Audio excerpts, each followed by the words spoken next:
Kag sa numero 1 sa mga balita subong nga adlaw. Isa ka maid-id nga investigasyon angot sa natabo nga encounter sa Toboso kaging kamatay sa 19 ka mga persona ang ginapanawagan karon sa pila ka mga grupo. Samtang gikumpirmar naman sang NTF-ELCAC nga isa ka Filipino-American ang napatay sa amo nga encounter. May report si Barbara Mijares. Nabinigin sa mga strike si RJ. So paano nga pasibangda ni armado si RJ?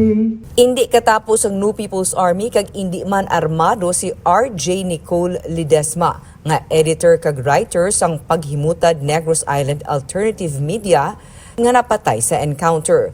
Nagahibi si Berlita Antes, spokesperson sang Bayan Negros sa natabo kay Ledesma. Nga suno sa iya, isa sa mga nagabulig sa ila sa ilang mga video, social media requirements kag iban pa angot sa ila nga ginapakigbato.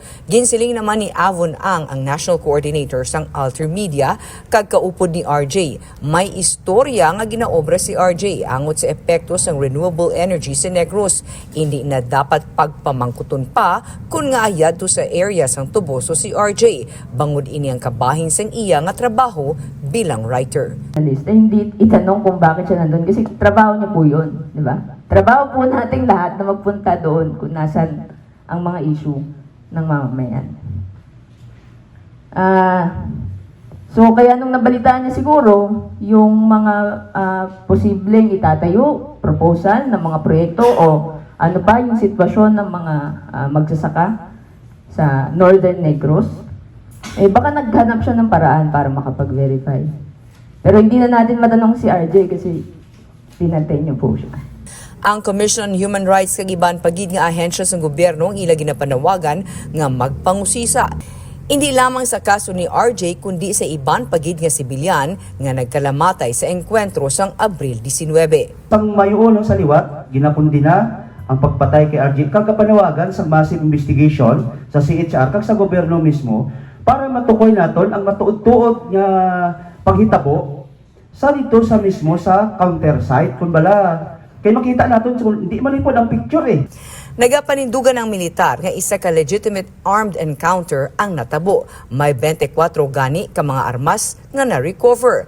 Ang mga na-neutralize nga persona kabahin sang armado nga grupo nga may kahilabtanan sa pagbayluhanay sang lupok sa tropas sang militar. Dugang pa nila, nagsunod sila sa international humanitarian law. Sa piha kabahin, ang National Task Force to End Local Communist Armed Conflict ang nagakabalaka kag nagakasubo kag nagapalabot man sang pagpakig-unong sini sa pamilya sang ginreport Fil-am nga isa sa mga napatay sa engkwentro. Suno sa NTF-ELCAC, ginapatigayon pa man ang verification. Sa ilang nga inisyal nga impormasyon ang natungdan isa ka 40 anyos nga gikan sa California kag ginreport may kangtanan sa Nakbayan, USA.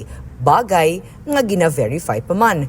Kung matuod ini suno kay Undersecretary Ernesto Torres Jr., ang Executive Director sang NTF-ELCAC, nagatuga ini sang seryoso nga mga palamangkutanon. Ang presensya sa mga foreign national makatulublag. Hindi mabaliwala nga ang recruitment kag ideological influence ang naglapad na. Nagapabilin suno sa kay Torres ang ilang katungdanan, ang pagpangapin sa komunidad kag ang pagpatuman sang rule of law kag pag-safeguard sang kabuhi labi na sa mga pamatanon. Barbara Mijares, Digicast Negros.